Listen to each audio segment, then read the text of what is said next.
Alrighty, this is Rolling Rock, which is an extra pale lager, coming in at 4.4% alcohol by volume. Beautiful green bottle here. So the last time, honest to God, I think the time before this was the first and only time I'd had Rolling Rock before tonight.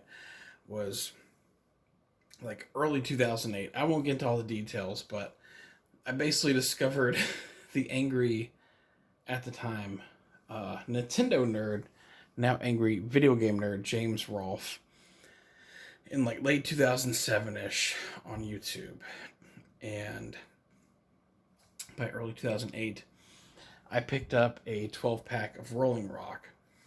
And now I might be mistaken, but I believe way back then the label was painted on, kind of like how you see the Corona Extra labels are. And that might be the only label I see painted on now. There might be another beer or two out there with the painted label, but yeah, Corona, as awful as the beer is, their bottle is god tier.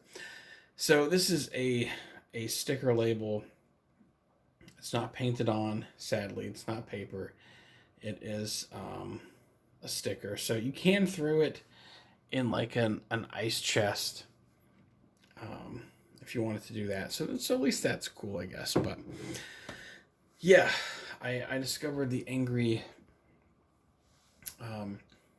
video game nerd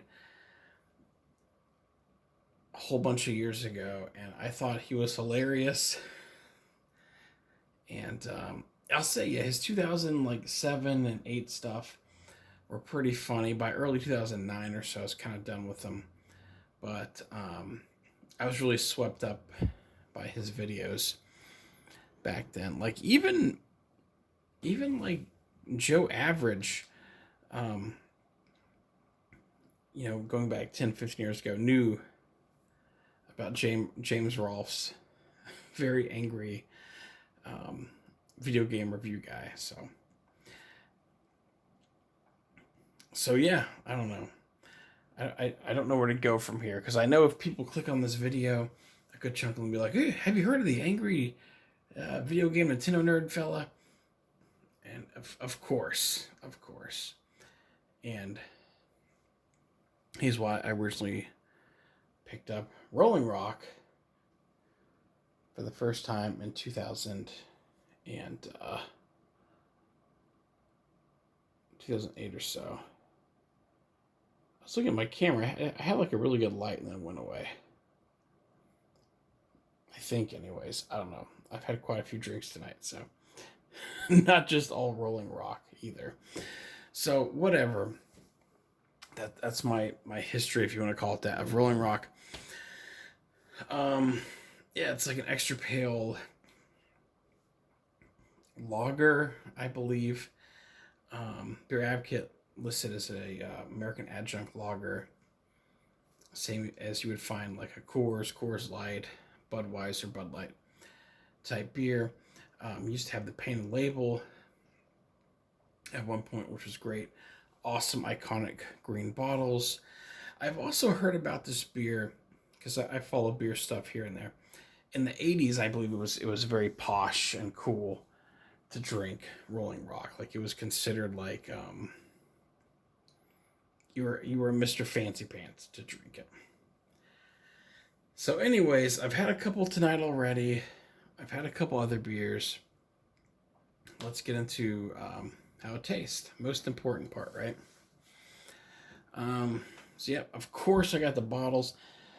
They have a 12-pack of bottles, and my total ripoff for, I think it was like $12.99 or so. And then there's like an 18-pack of cans for a couple dollars more.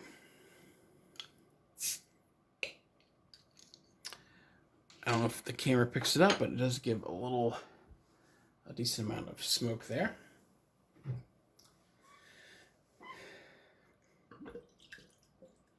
from the fridge, doing a soft pour.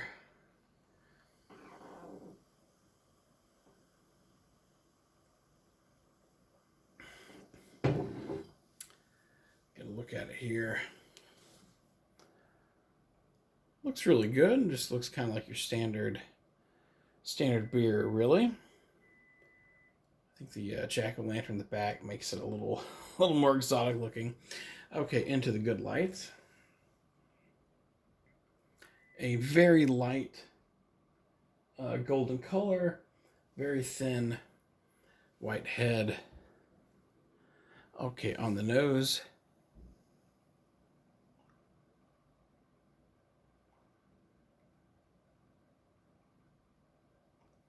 Just a standard beer smell, like you'd find with Coors Light, Keystone Light, Busch Light, all those kind of beers.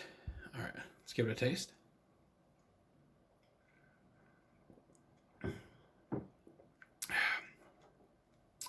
So it is very clean, crisp, refreshing, as you would expect from a beer that is only, it's a lager that's 4.4%. Because of the green bottle, I believe, I haven't tried the can version, there's a bit of that skunky, grassy note with it. But it's very, very mild, very subtle.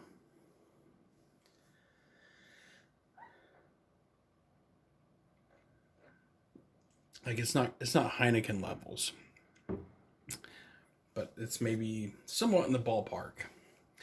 The other thing I noticed is very sweet. So if you want a beer that's like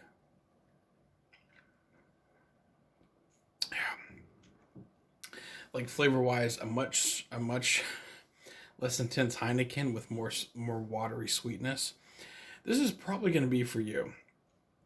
Again, let's say you like Heineken, but it's a little intense. You want it chilled out. This would probably be the one for you, at least out of the bottle.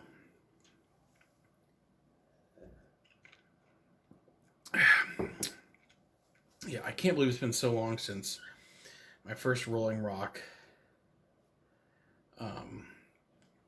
12 pack, but I'm very glad I picked it up again. It's not a bad beer. No way in hell I would say this is a bad beer. It's quite refreshing and enjoyable.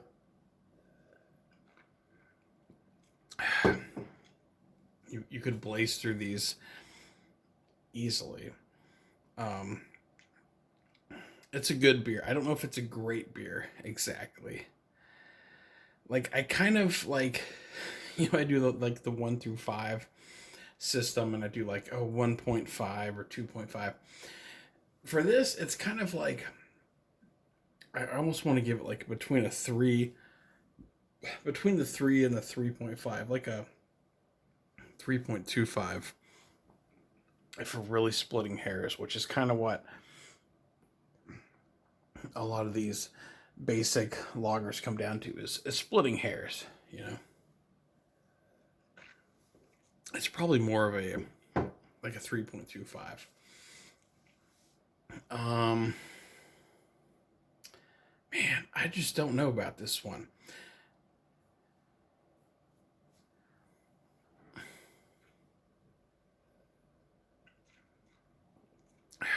Because I don't have that on my rating system, I'm going to push it back to 3, I think, a 3 out of 5.